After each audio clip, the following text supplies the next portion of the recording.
La Biblia dice que el río Jordán siempre ha sido un lugar de encuentro divino, milagros, llamamientos y manifestaciones celestiales. Pero nadie esperaba esto, una estatua que se asemeja a un ángel caído, descubierta debajo del agua cercana, sonidos como de trompeta y aguas rojas. ¿Está Dios tratando de despertarnos? ¿Estamos asistiendo a una señal sobrenatural en tiempo real? Jesús nos dijo que vigiláramos, y ahora las señales están aquí. El río Jordán no es una masa de agua cualquiera. Fluye desde las laderas del monte Hermón, serpentea a través del mar de Galilea y desemboca en el mar Muerto. Este río ha sido el centro de innumerables milagros bíblicos y encuentros divinos. Pero lo que está sucediendo ahora puede ser el más profético hasta ahora. En los últimos meses, se han informado sucesos extraños a lo largo del río Jordán. Los lugareños hablan de luces inexplicables que parpadean sobre el agua, misteriosos temblores que sacuden el lecho del río y encuentros espirituales tan intensos que algunos caen de rodillas asombrados. Tanto los turistas como los residentes reportan una atmósfera espiritual pesada, como si algo antiguo estuviera despertando. Y luego vino el descubrimiento.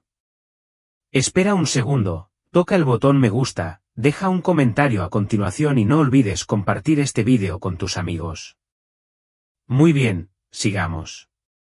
Los arqueólogos, mientras investigaban cambios inusuales de sedimentos en un recodo seco del río Jordán, tropezaron con un descubrimiento que desafiaba toda explicación. Debajo de capas de rocas antiguas y limo del lecho de los ríos, desenterraron algo enorme, algo escalofriante. Se reveló una enorme estatua de más de 10 pies de altura, de forma humanoide, pero inequívocamente de otro mundo.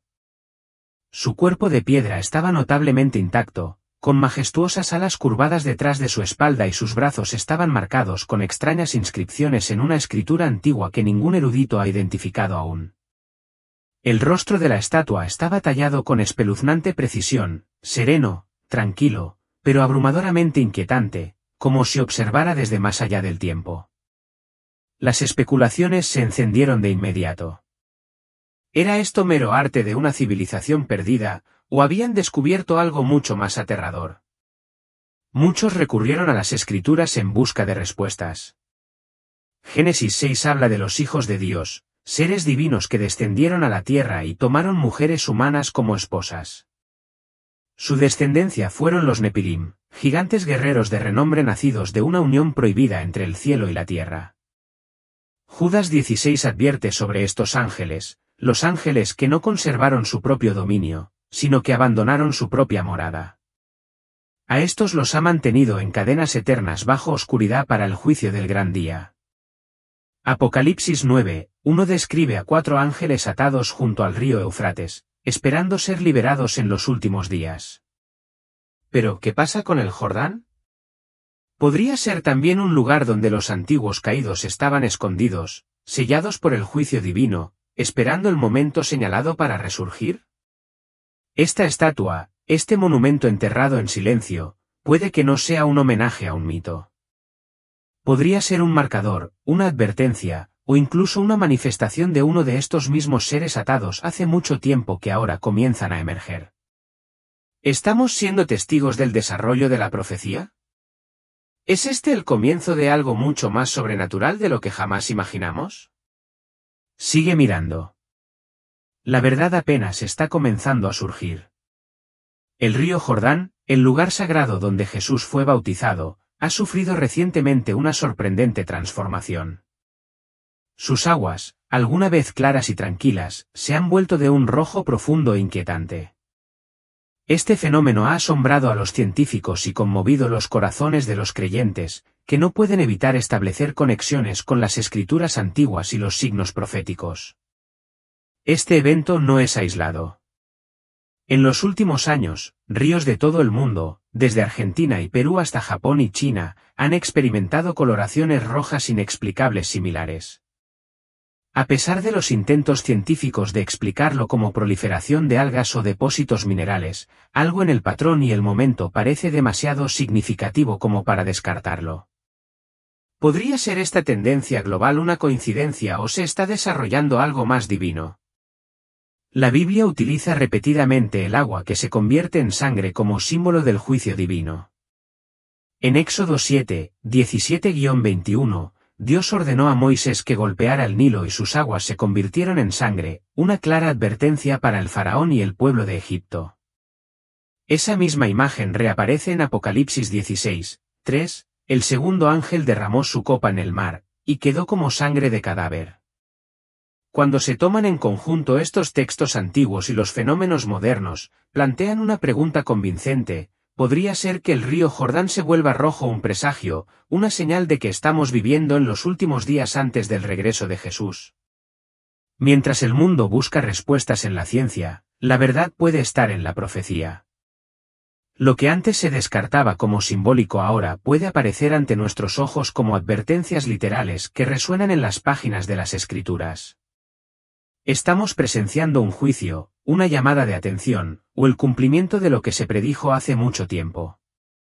Después de que el río Jordán adquiriera un inquietante tono rojo, se puso en marcha una ola de investigaciones científicas y arqueológicas.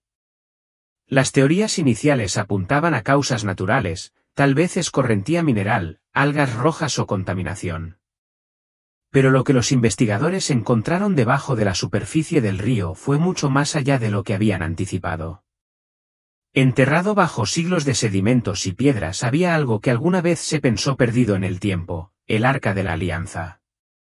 ¿Por qué el Arca estaría aquí, precisamente en este lugar? El Arca de la Alianza es una de las reliquias más sagradas y poderosas de toda la historia bíblica. Elaborada bajo la instrucción divina dada a Moisés después del Éxodo, el arca fue diseñada para albergar los 10 mandamientos, tablas de piedra escritas por la misma mano de Dios en el monte Sinaí. Pero no era simplemente un contenedor, era un símbolo de la santa presencia de Dios, un faro de poder y un recipiente de milagros.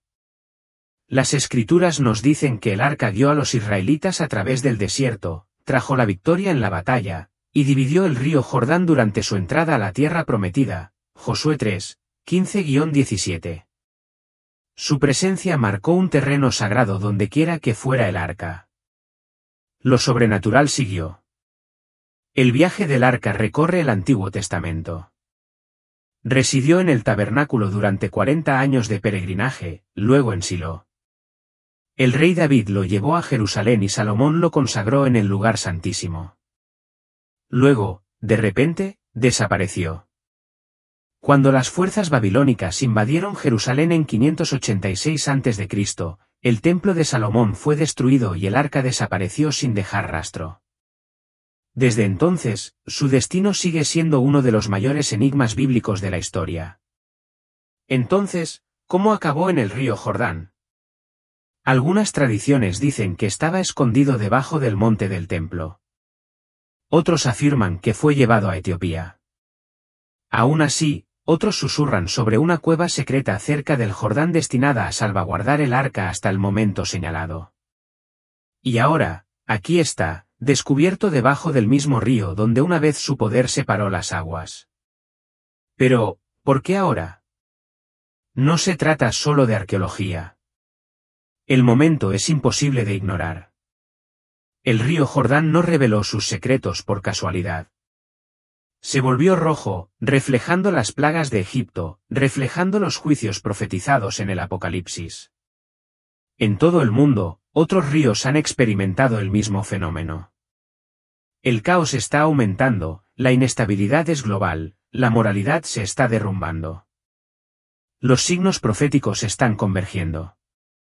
En las Escrituras, el arca apareció durante momentos clave del movimiento y juicio divino. Su repentina reaparición ahora, en nuestra generación, podría indicar algo monumental, una transición, una advertencia final o la cercanía del regreso de Jesucristo. La pregunta no es solo cómo se encontró, sino ¿por qué ahora? ¿Podría el arca ser algo más que una reliquia perdida? ¿Podría ser una campana de alarma divina que suena en el tiempo para alertarnos de que se está desarrollando el capítulo final? Solo aquellos que tengan ojos para ver y oídos para oír reconocerán el mensaje. Y una cosa es segura, el Dios que una vez separó el Jordán puede estar a punto de volver a dividir los cielos. No mucho después de que se descubriera el Arca de la Alianza en el río Jordán, las cosas comenzaron a cambiar de manera inquietante. Comenzó sutilmente con cambios inusuales en el comportamiento animal y susurros de ruidos extraños que resonaban durante la noche. Pero no permaneció en silencio por mucho tiempo. En las primeras horas de la mañana, sonidos parecidos a trompetas, profundos, metálicos e imposibles de rastrear resonaron en toda la región.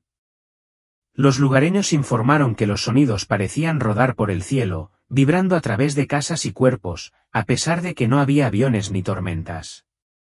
Estos no eran solo ruidos ordinarios, eran de otro mundo. Resonaban como antiguas alarmas y sacudían la atmósfera misma. Los sonidos duraban minutos seguidos y, a veces, se repetían durante varias noches. Luego vinieron los animales. Bandadas de pájaros comenzaron a volar en apretadas espirales, dando vueltas en extrañas formaciones antes de desaparecer sin explicación.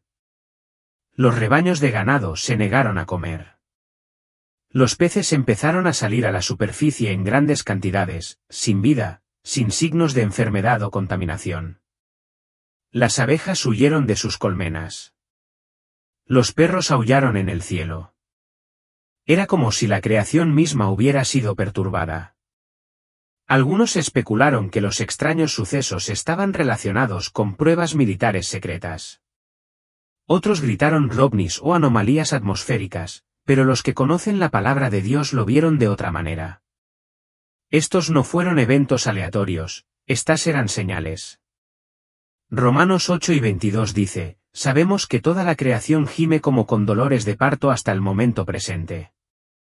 Ahora, tras el descubrimiento de un posible ángel caído y ante la sombra del río tiñéndose de rojo, el mensaje iba quedando claro. Los cielos hablaban, la tierra gemía, y el equilibrio entre lo físico y lo espiritual cambiaba. Lo que durante mucho tiempo había estado oculto, estaba empezando a emerger. ¿Podría ser esto una advertencia desde arriba, o el comienzo de una revelación mayor aún por venir? El río Jordán siempre ha ocupado un lugar de profunda reverencia en la narrativa bíblica. No es solo una masa de agua, es un umbral espiritual. Es donde el cielo se encontró con la tierra en uno de los momentos más decisivos del Nuevo Testamento, el bautismo de Jesucristo. Los 4 evangelios registran este evento sagrado, donde Jesús comenzó públicamente su ministerio. En Mateo 3, 16-17 leemos, cuando Jesús fue bautizado, subió del agua. En ese momento se abrió el cielo y vio al Espíritu de Dios que descendía como paloma y venía sobre él. Una voz del cielo dijo, este es mi Hijo amado, en él tengo complacencia. Este momento divino afirmó a Jesús como el Hijo de Dios y reveló la presencia trina del Padre, el Hijo y el Espíritu Santo.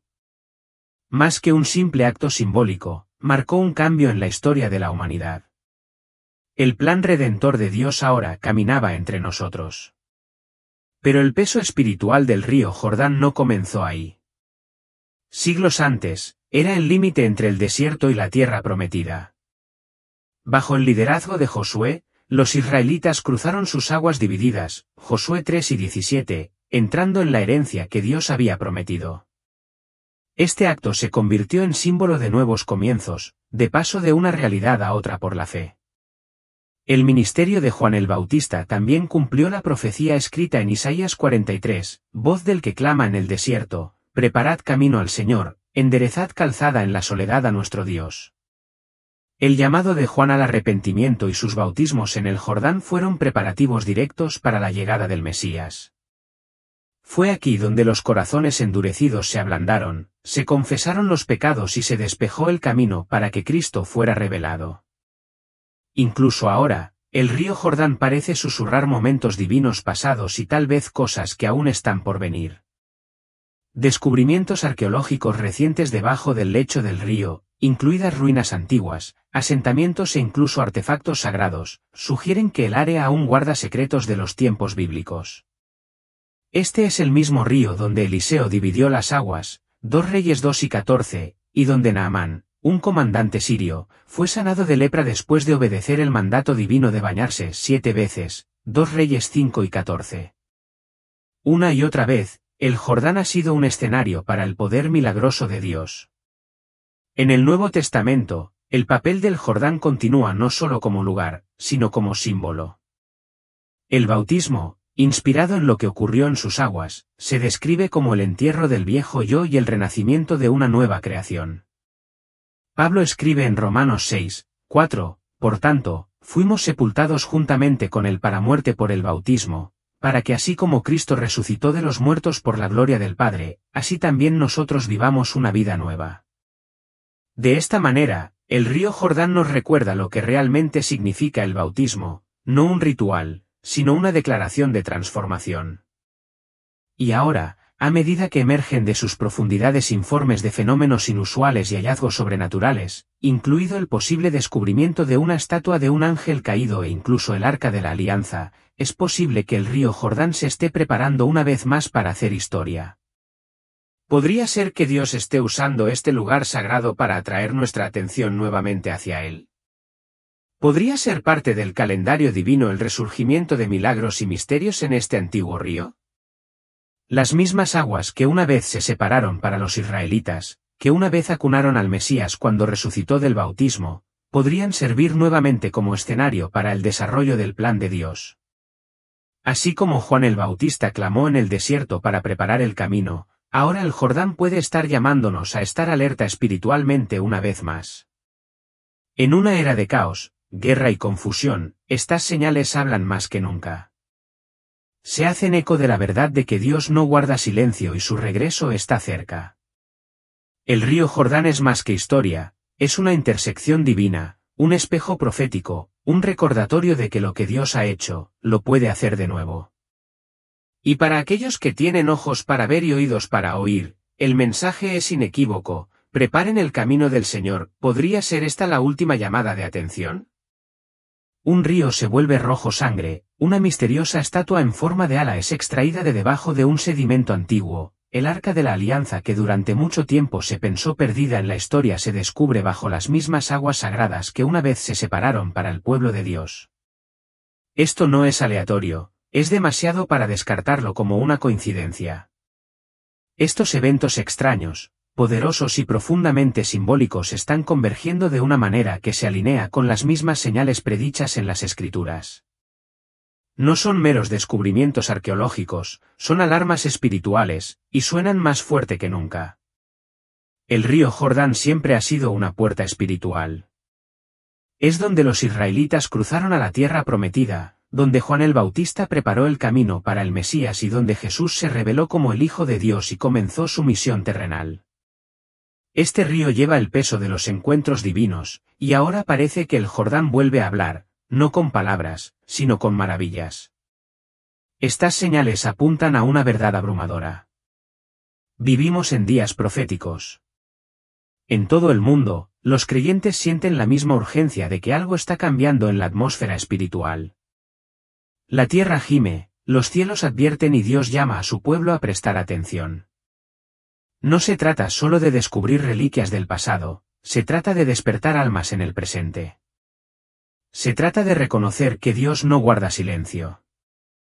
Él habla a través de la naturaleza, a través de la profecía, a través del misterio y a través de su palabra. Una vez más, el río Jordán invita a la gente a cruzar, no solo físicamente, sino espiritualmente. Dejar atrás la complacencia, asumir el propósito y prepararse para lo que está por venir. Porque no se trata solo de arqueología, esto se trata de la eternidad. La pregunta ahora es, ¿escucharemos? Entonces, ¿qué hacemos con todo esto? No entramos en pánico, nos preparamos. No corremos con miedo, corremos hacia la fe. No descartamos las señales, las discernimos.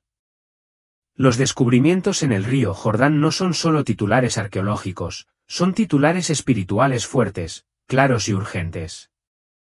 Las aguas rojas, la estatua del ángel caído, el Arca de la Alianza resuenan con peso bíblico, atrayéndonos de regreso a las Escrituras, a la profecía, en última instancia, a Dios. Este no es momento de discutir, dudar o retrasar.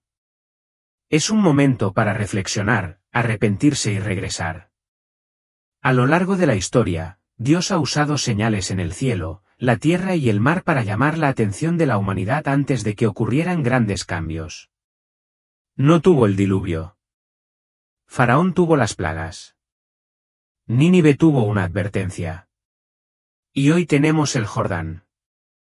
El mismo Dios que una vez dividió las aguas para que su pueblo pudiera cumplir la promesa, nos está llamando nuevamente. Pero esta vez, no solo nos llama a una tierra, nos está llamando a sí mismo. Esto es personal. La verdadera pregunta ahora no ¿es este el fin? Sino más bien, ¿estoy listo? ¿Están nuestros corazones alineados con Dios? ¿Hemos rendido nuestro orgullo, nuestras distracciones, nuestros ídolos? ¿Vivimos en obediencia o vamos a la deriva en complacencia? Prepara tu corazón, porque el temblor no ha terminado, y el mayor regreso de la historia está por llegar. Jesús nos advirtió que antes de su regreso, el mundo experimentaría señales, agitación y despertar. Pero a su pueblo le dice, cuando estas cosas comiencen a suceder, levántense y alcen la cabeza, porque su redención se acerca. No endurezcas tu corazón. No demores tu respuesta. Dios está llamando. Él está mostrando. Él está hablando. ¿Contestarás? ¿Estarás listo? Pero para actuar, no solo para creer, sino para obedecer. Oramos por valor para perseverar, por sabiduría para discernir y por un amor que arda brillantemente en la noche más fría.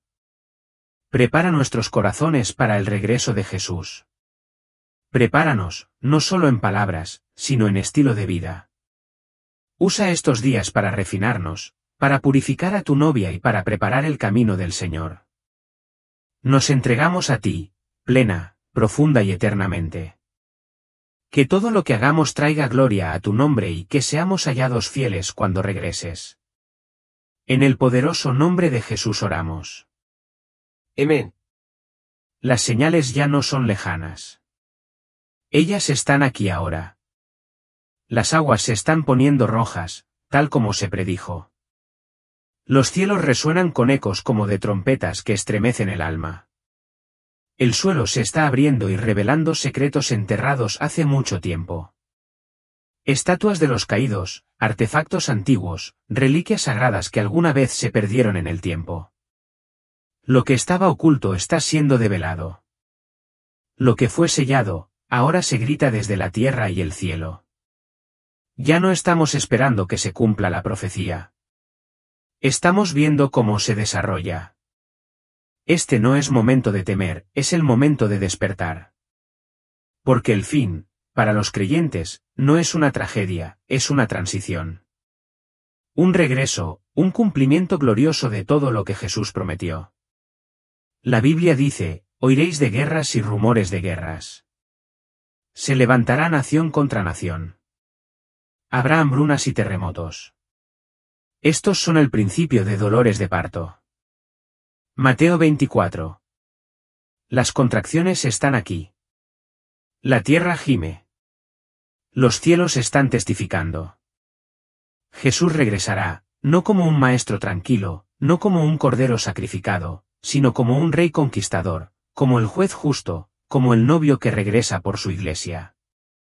Nos dijo que estuviéramos preparados, que mantuviéramos nuestras lámparas encendidas, que veláramos y oráramos, no con temor, sino con esperanza.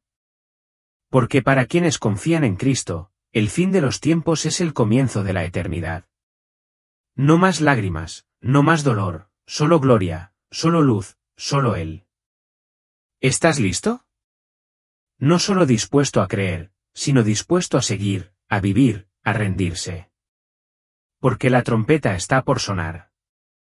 Los cielos están a punto de abrirse, y el Rey vendrá, no algún día, sino pronto. Uno de los títulos más maravillosos del Señor Jesucristo es el de Salvador. Esta palabra griega, soter, de la cual se deriva nuestro término teológico soteriología, el estudio de la salvación, aparece 24 veces en el Nuevo Testamento y se aplica solo a Cristo. ¿Por qué no hay otro nombre bajo el cielo dado a los hombres en que podamos ser salvos? Hechos 4:1.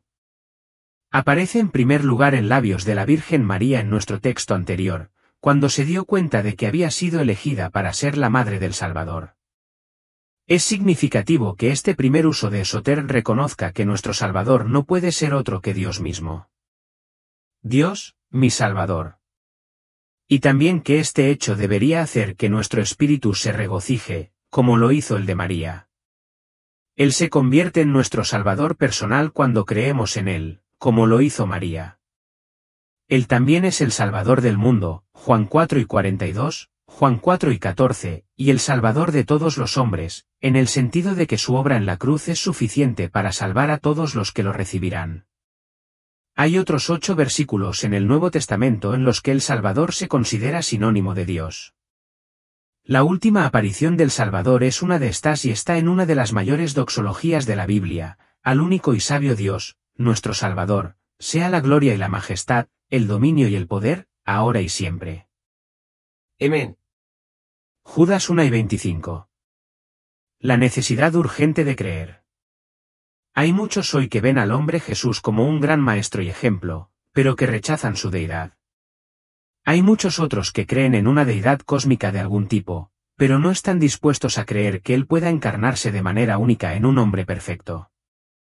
Cuán urgente es que creamos y enseñemos que nuestro Creador también debe convertirse en nuestro Salvador si queremos ser salvos. Debemos confiar en el Dios vivo, que es el Salvador de todos los hombres, especialmente de los que creen, 1 Timoteo 4 y 10. Entonces, podremos alegrarnos con María, en Dios, mi Salvador. A lo suyo vino, pero los suyos no le recibieron. Sin embargo, a todos los que lo recibieron, a los que creyeron en su nombre, les dio el derecho de llegar a ser hijos de Dios, hijos nacidos no de descendencia natural, ni de decisión humana o de la voluntad de un marido, sino nacidos de Dios. Juan 1, 11-13. La historia del niño perdido. Cuando era niño, algunos amigos y yo nos adentramos en el bosque. No prestamos mucha atención a dónde estábamos y, al poco tiempo, estábamos completamente perdidos y no teníamos idea de cómo regresar a casa. Para empeorar las cosas, el sol se estaba poniendo, a medida que el cielo se oscurecía, se hacía cada vez más difícil para nosotros descubrir cómo salir del lío en el que nos habíamos metido. Desde que nuestros primeros padres se escondieron de Dios en el jardín del Edén, la humanidad ha estado completamente perdida, como niños que huyeron de su padre hacia un bosque oscuro. Esta es la historia de la Biblia. Afortunadamente, Jesucristo entró en la historia de la humanidad en una misión de rescate por nosotros. Curiosamente, Jesús vino primero para salvar al pueblo hebreo, pero muchos de ellos lo rechazaron. Esto simplemente demuestra cuán tontos pueden ser los pecadores. Imagina a un niño perdido en el bosque que huye lo más rápido que puede de la patrulla de rescate que aparece para salvarlo. Así de triste responde mucha gente a Jesús. O no piensan que están perdidos, no les importa estar perdidos, o creen que pueden salvarse a sí mismos. Por el contrario, algunas personas sí reciben a Jesús y dan la bienvenida a su rescate. ¿Y tú? ¿Te ves espiritualmente perdido en los bosques oscuros de este mundo? ¿Has recibido a Jesús como Dios y Salvador? ¿Ha venido a rescatarte? ¿Qué pasaría si los niños perdidos en el bosque también fueran huérfanos, sin padres ni familias? Ahora imagina que un equipo de rescate encuentra a esos niños perdidos y los saca a salvo del bosque. El niño está fuera de peligro, pero aún no está en casa. Imagina que la persona que rescata al niño es un joven que tiene un padre fantástico y lleva a estos huérfanos rescatados a su encuentro. Imagínese al padre adoptando a los huérfanos perdidos, dándoles ayuda y un hogar, un padre y una familia. Esto es precisamente lo que sucede cuando Jesús te encuentra. Lo recibes y eres hecho hijo de Dios. Si no eres cristiano, ¿en qué partes de tu vida te sientes perdido? Pídele a Jesús que te encuentre y te salve. Si eres cristiano, ¿de qué te ha salvado Jesús, el Salvador del mundo? Vivimos en un mundo que se jacta de la libertad de religión. Este mundo aparentemente tolerará a cualquiera que no reclame exclusividad. Sin embargo, no se puede ignorar la verdad, ya que la tolerancia por su propia naturaleza es excluyente. Jesús no es un Salvador. Él no es uno entre muchos. Jesús es el Salvador. ¿Qué significa que Jesús es el Salvador? El artículo definido, el, significa que Jesús es el único Salvador. Él es el único que puede reconciliar a la humanidad pecadora con Dios. Después de que Jesús murió en la cruz bajo la ira de Dios por el pecado del mundo, fue resucitado de entre los muertos y exaltado a la diestra del Padre, Filipenses 2, 9-11, Hebreos 10, 12-13. En la exaltación de Cristo, Dios lo ha hecho Señor y Salvador, Hechos 2 y 36. Por lo tanto, Él es Señor y Salvador no solo del judaísmo y el cristianismo, sino que es el Salvador de todo el mundo creado, 1 Timoteo 4 y 10. Debemos notar que esto no significa que todos son salvos automáticamente o sin su fe en Cristo. Si bien Jesús es el Salvador que puede salvar a todos, solo aquellos que pongan su fe en este Salvador serán salvos el día en que se revele la justa ira de Dios. Esta verdad no debe tomarse a la ligera. Nuestra eternidad depende de cómo afirmemos esta afirmación: Jesús es el Salvador. Estos antiguos manuscritos, escondidos durante casi 2 milenios, fueron descubiertos por primera vez en 1947 y desde entonces se han convertido en uno de los hallazgos arqueológicos más importantes de la High Story.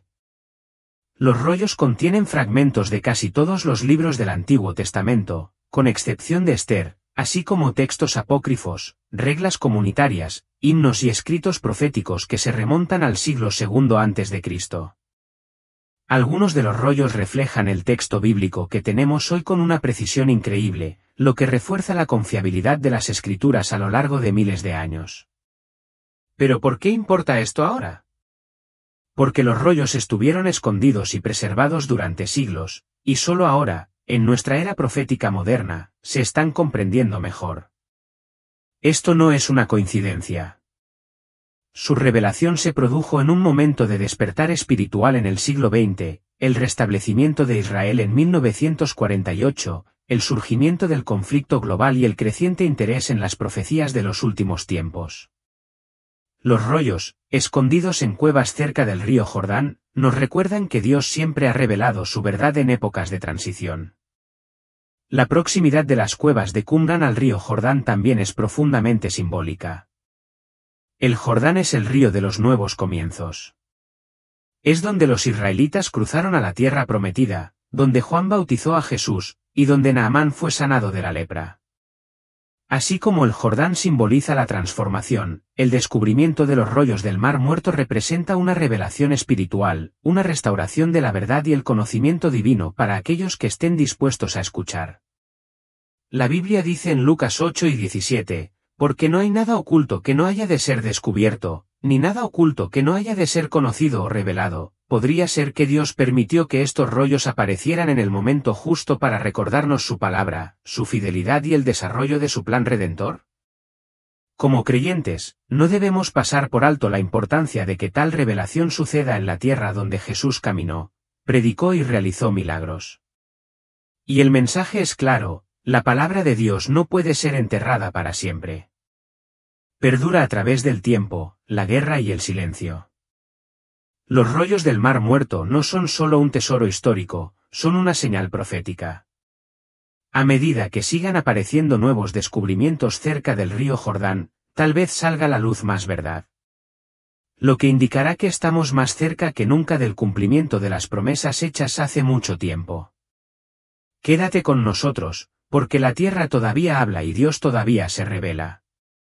Mientras que el río Eufrates a menudo se asocia con el juicio y la destrucción en las profecías de los últimos tiempos, el río Jordán cuenta una historia diferente, una de sanación, humildad y salvación. Considere la historia de Naamán en 2 Reyes 5.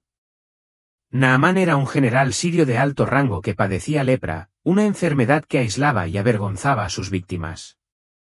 A pesar de su poder y riqueza, no pudo encontrar curación. Finalmente, buscó la ayuda del profeta Eliseo, quien le dijo que se bañara en el río Jordán 7 veces. Al principio, Naamán se sintió ofendido. Se burló de la idea. El Jordán parecía indigno, pequeño y embarrado, pero finalmente Naamán obedeció. Se humilló, y cuando salió del agua después de la 7ª vez, estaba completamente sano, y su piel era tan pura como la de un niño.